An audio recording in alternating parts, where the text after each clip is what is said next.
হামের উপসর্গ নিয়ে এখনও রাজধানীর হাসপাতালগুলোতে ভিড় করছে রোগীর স্বজনরা। শিশুদের পাশাপাশি বাড়ছে বড়দের সংখ্যাও। রাজধানীর মহাখালী ডিএনসিসি হাসপাতালে নতুন করে ভর্তি হয়েছে 95 জন রোগী। এদিকে গত 24 ঘন্টায় হাম উপসর্গ নিয়ে একজনের মৃত্যু হয়েছে। এ সময় হাসপাতালে নতুন রোগী ভর্তি হয়েছে 1153 জন।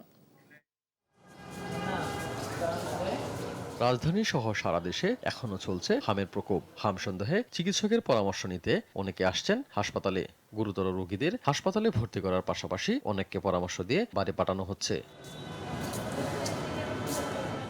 এটি মহাখালী ডিএনসিসি হাসপাতাল। কিছুক্ষণ পর পর অ্যাম্বুলেন্স বা সিএনজি করে কেউ আসছেন হাম সন্দেহে, আবার কেউ নিশ্চিত হামে। হাম এখনো নিয়ন্ত্রণে না আসায় আতঙ্কিত রোগী ও স্বজনরা। শিশুদের পাশাপাশি বাড়ছে বড়দের সংখ্যাও।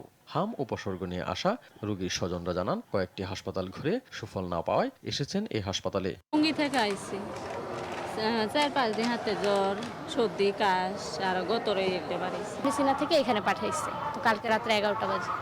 24 ঘন্টায় এই হাসপাতালে নতুন 95 রোগী ভর্তি সহ চিকিৎসাধীন রয়েছেন 385 জন। এদিকে অনেকের হাম সারলেও অন্যান্য শারীরিক জটিলতা দেখা দিলে পাঠানো হচ্ছে অন্য হাসপাতালে।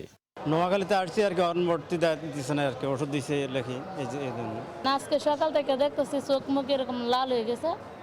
যে ডাক্তারের তো ওষুধ নিয়ে খাওয়াইছি, হে ডাক্তারের কাছে আজকে আবার নিয়ে আইছি।